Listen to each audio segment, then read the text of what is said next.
babae ay may pamantayan sa pagpili ng kanilang pinapangarap na lalaki, sino ba naman ang pipili ng kasalungat sa kanilang kagustuhan? Kahit sabihin nila na love is blind, pipili pa rin tayong mga babae ng karapat-dapat para sa atin. Lahat ng kababaihang tulad ko ay may dahilan kung bakit mahal o gusto ang lalaking napili niya. Halos lahat naman ng mga babae ay pare-pareho ng mga gusto at ayaw. Lagi nating pinag-uusapan ang mga gusto natin sa isang lalaki. Pero bakit hindi naman natin pag-usapan ang ating mga ayaw?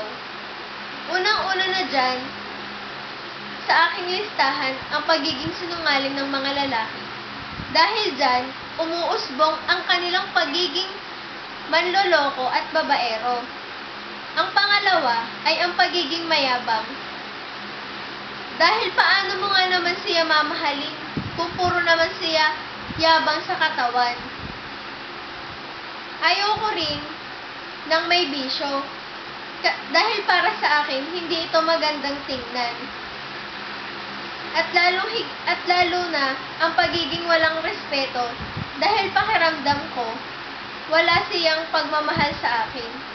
Pero gayon pa man, nasa sarili natin kung sino ang ating pipiliin. Ang tangi ko lang masasabi ay pumili tayo ng mahal tayo at mahal rin natin.